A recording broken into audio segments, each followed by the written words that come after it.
সকলকে জানাই জয়গুরু। আশা করি সকলেই ঈশ্বরের কৃপায় ভালো আছেন। আজকে আলোচনা করব পরম প্রেমময় শ্রী শ্রী ঠাকুর অনুকূলচন্দ্রের নারীর নীতি গ্রন্থ হইতে পাঠ করব। ধর্মকার্য।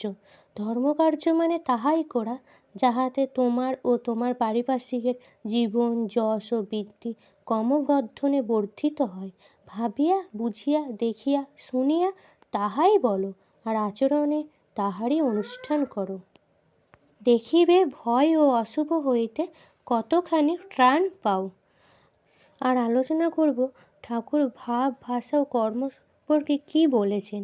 ভাব ভাষাকে মুখর করিয়া তোলে, আবার ভাবই কর্মকে নিয়ন্ত্রিত করে, আর ভাবনা হইতেই ভাব উদিত হয়।